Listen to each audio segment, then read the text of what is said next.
Dahil sa mataas sa presyo ng petrolyo, may mga magsasakang ayaw na magtanim at mga mangisdang hindi na pumapalaot dahil lugi raw, ayon sa ilang grupo. Ang Department of Trade and Industry naman tiniyak na walang taas presyo sa mga pangunahing bilihin hanggang sa katapusan ng buwan. May unang balita si Mark Salazar. Sa gitna ng giyera sa Middle East, pinawi ng mga miyembro ng gabinete ni Pangulong Bongbong Marcos ang mga agam-agam tungkol sa supply ng ilang pangunahing produkto. No need to panic, no need to hoard, and no need to profiteer. We have enough supply for food. Ang chicken natin, medyo maganda supply. May overproduction, egg is also stable. Pork ang may chance tumaas ng konti. Isda, season din ng fishing ngayon. Sabi ni Trade Secretary Maria Cristina Roque, nangako ang mga manufacturer ng mahigit 200 basic necessities and prime commodities na hindi magtataas ng presyo ngayong buwan. Mahigpit din daw na ipatutupad ng DTI ang SRP o Suggested Retail Price sa basic commodities. Pero may mga na-monitor na pagmahal ng bilihin ang Agriculture Department mula ng sumiklab ang giyera. Base sa datos na ipinakita nila sa pagdinig ng Senate Committee on Agriculture, Food and Agrarian Reform, nanguna sa pagmahal ang carrots na 50% daw ang itinaas ng presyo. Nagmahal din ang pork, kasim at liempo. Pagdating sa supply ng gulay, marami ang ibinabagsak sa La Trinidad Vegetable Trading Post sa Benguet. Pero napakatumal ng bentahan kaya palugi na magpresyo ang ilang magsasaka. Gaya ng 8 pesos kada kilong benta ni Jessie Saripolyo. Maghihirap ka dun sa paglinis sa garden, edi mas maganda lang na para at least mabili, makain ng mga taong kahit mabili ng mura, ganyan. Mabigat sa kalooban ni Fernan na hindi mabebenta ang Pechay Bagyo na pinaghirapang itanim, alagaan at anihin. Pero kesa masayang ay ipinamigay na lang. Talagang nakakapadurog ng puso kasi sa lahat, kung isipin mo yung sayang, di ba? Pero wala tayong magawa eh. Ganon talaga.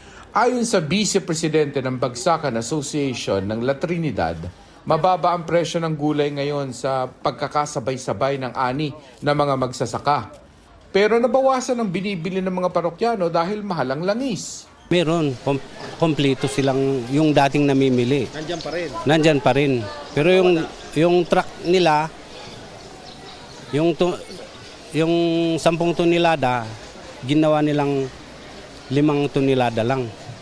Ang bibilhin. The problem nila is logistics talaga. Yung paano ibaba kasi medyo overproduction din sila. We are preparing a package for them for possible fuel assistance, fertilizer assistance, and seed assistance. Meron din tayong mga truck na dineploy na binabayaran ng DA ang fuel. Sabi sa Senate hearing ng ilang grupo ng mga magsasaka, may mga kasama silang ayaw ng magtanim dahil sa mahal ng gasto sa produksyon. Kamatis is 5 pesos per kilo. Wala nang namimitas kasi mas magastos pa kung mamimitas sila, no? Cabbage is 10 pesos. Yung onion, nasa Nueva Ecija tayo last week, Chair. Bumagsak pa rin siya sa 25 white, 35 yung red. So, halos production cost lang niya yung nababawi niya. Magtatanim na lang sila para sa kanilang pagkain. Hindi, dadagdag po yan sa magiging problema natin lahat. Kaya panawagan din namin na palakasin ang lokal na produksyon at huwag tayong umasa sa importasyon. Anila, noong nakaraang taon, umabot sa 60,000 hanggang 90,000 pesos ang gasto sa produksyon. Kaya anong magagawa ng 5,000 pisong ayuda? Para sa amin ay hindi sapat yung 5,000, hindi sapat yung 3,000. Higit lalo hindi sapat yung 2 bags of fertilizer na binabanggit ng DA. Para sa mga magsasaka, kailangan na talaga namin ng direct intervention ng gobyerno sa pamamagitan ng 50,000 pesos, support subsidy sa bawat magsasaka. At sa 3 million magsasaka, kailangan yan ng 150 billion. Malaking problema kung tumigil magtanim ang mga magsasaka dahil base sa pag-aaral ng DA, posibleng bumaba ng 20 hanggang 50% ang produksyon ng bigas dahil sa pagmahal ng pataba. 10 million metric tons would be a decrease in how much percent? Well, the initial projection, what we say, the minimum or the best case scenario is 20% reduction. That's the best case scenario. It can even go up to 50% decline in productivity because, you see, pag wala hong fertilizer, walang magagawa yung farmer. Hindi rin daw solusyon ng importasyon dahil naghihigpit din ng ibang bansa kapag may problema.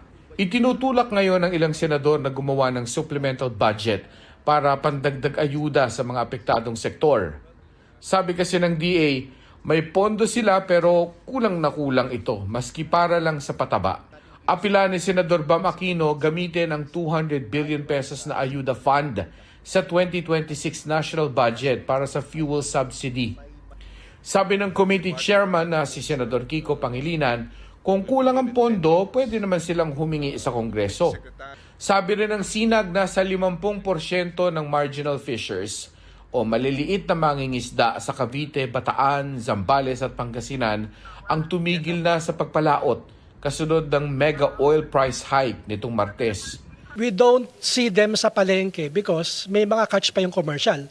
Yung marginal fishers, doon sa nakakapalaot pa, ang nakukuha nila is between 5 to 10 kilos na lang kasi they cannot go far. Kung kailangan mabigyan ng pera, through the intervention ng Senate at ng Congress, mabigyan kaagad yung talagang hindi na nakakapalaot.